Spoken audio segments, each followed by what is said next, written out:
We are kicking off today with Seth Rollins, who appeared on The Rich Eisen Show this week and finally offered some clarity on his injury status following the events of Saturday night's main event. Rollins revealed that he felt his knee pop and buckle during the match, which immediately raised concern. Rollins mentioned that by Monday he had already flown out to Birmingham, Alabama to meet with specialists. They ran some scans, but the swelling was still too much to get a full read. He mentioned that they'll have to take another look in a week or two once things calm down. Rollins said he's not a medical expert, but he knows his body, and this feels like something that could keep him out for a while. While the situation is frustrating, he admitted the wrestling business moves on, and injuries are just a part of the journey. As for WrestleMania, Rollins admitted it's still in the back of his mind. While there's no solid return date yet, he's staying optimistic and said they'll know more after his next MRI. As for SummerSlam, Rollins left the door slightly open when asked if he'll be there. To be fair, I might be there. My wife is wrestling Lyra Valkyria for the Intercontinental Championship at SummerSlam, so we'll see. If traveling is easy enough, I might make my way out to MetLife, so we'll see. While it's likely Rollins will be in attendance to support Becky Lynch, reports suggest it's extremely unlikely he'll be part of any storyline or angle. As PW Insider previously reported, even if his MRI results are positive, WWE has no plans to use him in a physical capacity at SummerSlam. In fact, the idea that Rollins will be out until July 2026 is part of the storyline WWE is running. Internally, the expectation is that Rollins will return well before that, but definitely not at SummerSlam. His injury also forced WWE to make late changes to the finish of Saturday night's main event last week. Now, with Rollins off the board for the foreseeable future, all eyes are on how WWE will steer the story in his absence. What do you think about WWE turning Seth Rollins' injury into a storyline twist? Let us know in the comments section below. Now, CM Punk has never been shy about airing the truth, and in his latest appearance on My Mom's Basement with Robbie Fox, the former WWE champion revealed just how close he came to returning to WWE long before his actual comeback, and how a handshake deal with Vince McMahon led nowhere. According to Punk, the idea that WWE wasn't interested in bringing him back simply isn't true. He shut down that theory immediately. I think the Twitter and the internet perception is, I tried to go back to WWE and they didn't want me, so I did the Fox show. That's not exactly what happened at all. Instead, he explained that it all began with direct outreach from Vince McMahon himself, bypassing any intermediaries. I had a hilarious clandestine meeting in the Borgata in Atlantic City with Vince McMahon and Triple H in 2018 or 2019. It started because Vince just started calling me. I had agents telling me, hey, they want to talk to you, and I was like, whatever, I'm not interested. Then Vince just started calling me directly. He was like, hey, I'm eliminating the middleman, we gotta meet, and I was just like, this is insane. That call led to an in-person meeting, which Punk described as productive at first. We had a meeting, we had a handshake agreement, and then he ghosted me. Punk made it clear that handshake was meant to be a serious gesture, but the lack of follow-up turned it into a deal breaker. Still, not everything from that meeting was a loss. Punk said the discussion helped ease long-standing tension between him and Triple H. That was probably the first time that me and Triple H started chipping away at any problems or drama that we had in the past. That was the first instance. By that point, Punk said his personal grudges had faded. For him, it was strictly about business. At that point, I was very much like, yeah, okay, pay me, whatever. I had taken some stuff personally, years had gone by and I was over it. I recognized that it was a business. You don't want me to take it personally? Just pay me. While that handshake in Atlantic City didn't lead to a return, it planted the seeds. Eventually, Punk did come back to WWE in dramatic fashion, shocking the world at Survivor Series War Games in November 2023 with a hometown return in Chicago nearly a decade after walking away. Do you think that earlier deal with Vince could have changed WWE history? Let us know in the comments below. After making a surprise return on this week's Raw, Roman Reigns is now officially advertised for 2 more episodes of Raw later this month, according to WWE.com. Reigns is set to appear on the July 21st edition of Raw at the Toyota Center in Houston, Texas. He's also listed for the July 28th episode from Detroit's Little Caesars Arena. Both appearances are timed perfectly ahead of WWE's 2-night SummerSlam event in August, putting Reigns back in the thick of major storylines. Who do you want to see Roman Reigns face at SummerSlam? Let us know your thoughts in the comments section below. Just days before he defends his title at Slammiversary 2025, Trick Williams doubled down on his claim to be the greatest TNA champion ever and used that momentum to call out none other than AJ Styles. The moment unfolded during an interview with What Culture Wrestling, where Trick was asked which past TNA champion he'd want to face. It didn't take long for him to tap into the reaction he'd gotten earlier in the week. Atlanta fans had chanted for AJ Styles during one of his promos, and Trick decided to lean right into it. Man, honestly, I went out there on Tuesday and I made a bold statement, and I meant what I said. I said that I'm the greatest Trick and A champion of all time, and we were in Atlanta, and the crowd chanted AJ Styles. But you know, I thought about it. Wow, wouldn't that be amazing? Since the word around town is Trick Williams does not respect this title, which I'm defending on 2 different shows, which I'm increasing this viewership, which I'm doing exactly what I'm supposed to do, which I rightfully claim that I am the best TNA champion of all time. If anybody who they perceive to be someone who actually does honor and respect TNA, it's probably AJ Styles. So why don't we book that? I mean, I think that's the best opponent for someone like myself. Trick didn't stop there. Later in the interview, he doubled down on AJ being the opponent he wants once Slammiversary is in the rearview mirror. We've already hit on the one that I want, AJ Styles. That's the one. If somebody want to take the Trick and A away, I mean, he's the guy who I think people would respect the most. Trick Williams, the greatest TNA World Champion of all time, versus AJ Styles, the greatest TNA World Champion of all time. Let's book that one. Now, it all started when TNA President Carlos Silva recently teased a major surprise for Slammiversary with just one word, phenomenal.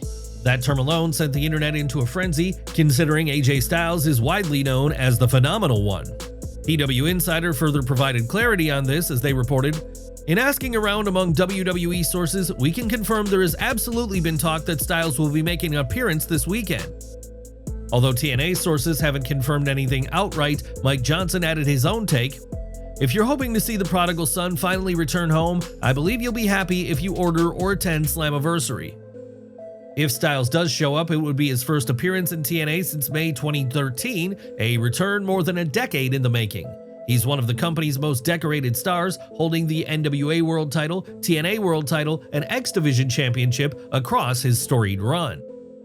And though he's currently locked in a WWE feud with Dominic Mysterio heading into SummerSlam, the idea of Styles stepping back into a TNA ring, even for one night, now feels more possible than ever. Would you want to see AJ Styles answer Trick Williams' challenge at Slammiversary? Let us know in the comments section below. Enjoying the video? A quick like goes a long way in helping us grow and deliver more wrestling news you care about. Cody Rhodes may have defeated Randy Orton in the finals of the King of the Ring tournament, but he doesn't see that as the end of their story. In a recent interview, Rhodes hinted that there's still plenty left to explore between him and his former Legacy teammate, possibly enough for a long-term feud heading into WrestleMania. He acknowledged that the King of the Ring tournament structure gave their match a unique build-up focused on stakes rather than personal history, but he believes that deeper, emotional storytelling is still on the table for the future. Rhodes' win now sets up a huge SummerSlam main event against John Cena for the undisputed WWE Championship, what he calls one of the biggest moments of his career. Meanwhile, Orton will be in a tag team match alongside Jelly Roll, facing Drew McIntyre and Logan Paul. While Cody's victory earned him a championship shot, it might also be the spark for a much bigger rivalry with Orton down the line. Would you want to see Cody Rhodes and Randy Orton run it back all the way to WrestleMania? Let us know your thoughts in the comments below. WWE is currently building up the hype toward the epic 2-night SummerSlam event, but the company has reportedly canceled plans for one specific match that was originally set to take place at the event. According to Brian Alvarez on Wrestling Observer Live, plans for Travis Scott to wrestle at SummerSlam have now been scrapped. Something unknown involving the controversial wrestler led to this decision, with WWE pivoting its plans. Scott was initially supposed to compete against fellow musician Bad Bunny in a tag team match that also featured Drew McIntyre and Randy Orton, but those plans have been adjusted. Jelly Roll has stepped up to the plate and seemingly replaced Scott, with Logan Paul now teaming with McIntyre for the confirmed tag team bout against the country rock singer and the Viper. It's a huge pivot for WWE, especially since Scott had such a huge role earlier this year by helping John Cena defeat Cody Rhodes at WrestleMania 41. Further details on this change will likely surface in the coming weeks. Pat McAfee has finally broken his silence about his sudden absence from WWE Raw, and it has nothing to do with contracts or creative disagreements. According to McAfee, the real reason is simple: burnout. Speaking on the July 16th episode of The Pat McAfee Show, the former SmackDown commentator explained that the demands of juggling his WWE schedule, ESPN responsibilities, and new fatherhood became overwhelming. The breaking point came during Money in the Bank weekend in Los Angeles. McAfee revealed that leading up to that event, he was constantly flying, traveling from Dublin to Paris Island, then straight to LA, all while continuing to host daily shows and prepare for major WWE broadcasts. He admitted that the constant grind led to serious brain fog and signs of mental exhaustion. McAfee clarified that this wasn't about losing passion. In fact, McAfee pushed back at those questioning his commitment to wrestling. He emphasized the WWE and especially Triple H have been fully supportive during his time away. Despite stepping back from Raw, McAfee made it clear the door is still open for a return, he just needs time to reset. When that comeback happens, fans can expect the same high-octane energy that made him a standout on commentary, only this time fully recharged and ready to go. Would you like to see Pat McAfee return to WWE Raw soon? Sound off in the comments below.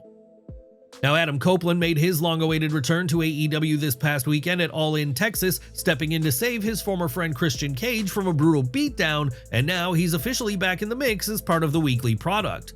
Not only is Copeland back on television, but he's returned with another name change. After briefly working as Cope, the wrestling legend has now returned to being Adam Copeland for what could be the final run of his career. However, fans hoping for a reunion between the former WWE Tag Team Champions will be disappointed, as Copeland confirmed it's not happening, at least not yet. Copeland said, "Did I come down to save Christian Cage? The answer is no. He's an A clearer statement could not be made, as Copeland reminded fans of the living hell his former friend had turned his life into. Instead, Copeland declared that he's back for revenge on FTR, who had previously screwed him. Copeland will have to tread carefully with that mission, as FTR's manager Stokely Hathaway informed him that, per Tony Khan's orders, if Copeland lays his hands on FTR or interferes, then he'll be fired from AEW. Do you think Copeland will eventually get his hands on FTR? And who do you think he'll team up with to exact his revenge? Let us know in the comments below. This past weekend was a tough one for the Young Bucks, who lost their EVP statuses after being defeated by Swerve Strickland and Will Ospreay. If they thought that Tony Khan might have some sympathy, they were wrong. The AEW president wasted no time throwing them back into the fire. The Young Bucks teamed with Josh Alexander and Hechicero to face Bandito, Jet Speed, and Brody King. Khan is obviously unwilling to show any favoritism, and he's proven that with his booking, but it's not the only change the Young Bucks had to deal with, as they were no longer provided a limousine service to enter the arena. Fans saw Matt and Nick Jackson freaking out about their lift ride to the arena, and their locker room was also downsized in what proved to be a night to forget for them, with Justin Roberts' ring introduction being the final straw. What did you make of AEW's new presentation for the Young Bucks, and how do you think they'll react to it in the long term? Sound off in the comments below and have your say. Unlike the Young Bucks, MJF picked up a big victory at All In Texas by winning the men's casino gauntlet match, and he now has a world title shot to be cashed in at any time in the future. That's something he was keen to remind the newly minted AEW World Champion Adam Page about on this week's Dynamite, and he took a page out of CM Punk's book to do so by claiming he's still the best in the world. Whether it was an intentional shot or not is unclear, but whenever anybody hears that phrase, they tend to think of the Second City Savior, proving that Punk still has an influence on AEW without even being there. One of the biggest moments from All In Texas came when Dustin Rhodes captured his first singles title in AEW history by winning the TNT Championship, but he was quickly reminded of the threats that come with being in that position this week. The veteran wrestler has had little time to celebrate and soak in the adulation, as Kyle Fletcher has made it clear he's gunning for the former WWE superstar in a threatening backstage video. Fletcher blamed Rhodes for stealing his moment at All In Texas, claiming he had to console his mother, whom he'd personally flown in from Australia to watch the show. He was initially supposed to face Adam Cole in a singles match for the title, but Fletcher found himself in a fatal four-way after Cole's injury announcement, and he's now made it his life mission to take the title from Rhodes. It was an intense promo from Fletcher, proving that Rhodes' title run isn't just going to be a nostalgic one, he will be pushed in an intense manner that will grip audiences' attention.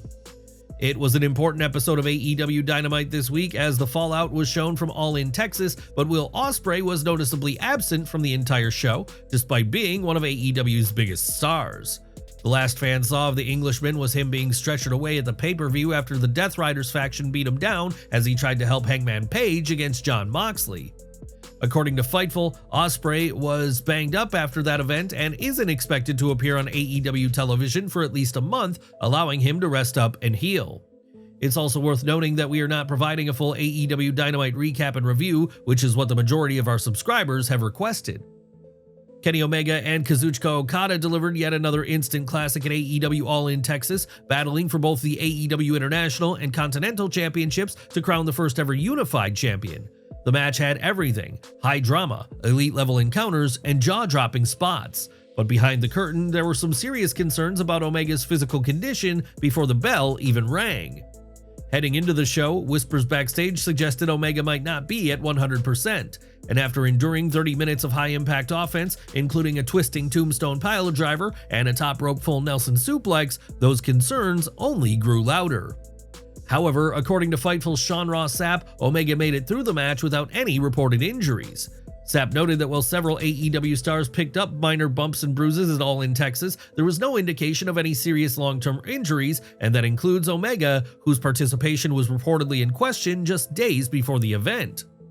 For now, the cleaner lives to fight another day, but the question remains, should AEW be more cautious with how much punishment Omega is taking inside the ring? Let us know what you think in the comments below.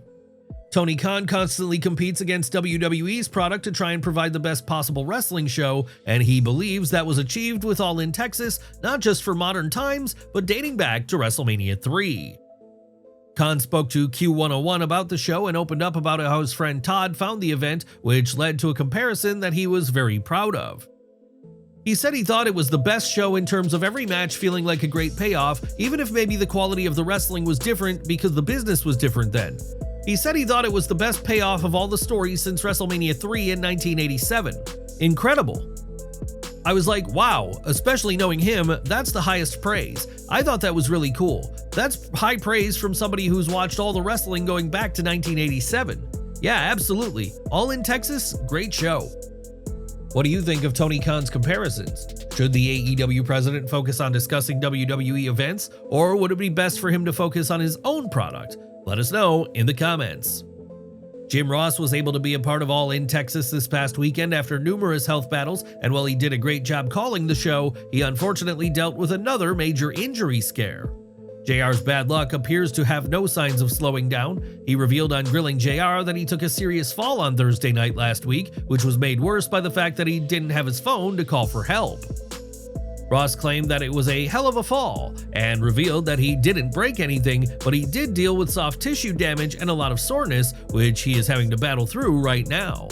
Ross didn't have any help from anyone and opted not to go to the hospital, instead just going to bed as he confirmed the recovery process is slow due to his age, although he expects to be fine.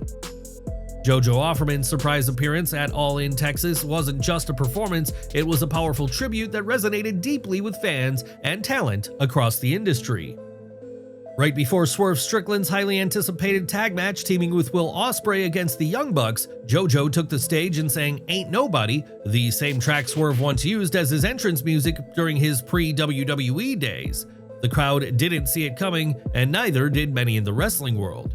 Though she previously worked a dark match as a ring announcer on AEW Collision, this marked JoJo's first televised moment in front of the national AEW audience. The performance also carried a quiet but unmistakable tribute to her late fiancé Bray Wyatt, and that emotional layer was not lost behind the scenes. According to Sean Ross Sapp on Fightful Select's Q&A show, talent in both AEW and WWE were genuinely moved by what they saw. Jojo has a positive relationship with both companies. There were people in WWE that were very happy to see that and were hoping that she would end up getting signed with AEW in some capacity. And AEW is very happy with her performance as a ring announcer when they had her come in and told me that they would be using her more, but it was very emotional for many people, and there were actually a lot of people within WWE that I spoke to that thought the Firefly touch was very classy on AEW's part. AEW was reportedly pleased with the performance and plans to feature JoJo more in the future. WWE talent, meanwhile, expressed happiness for her and even hoped that this moment could lead to something long-term with AEW.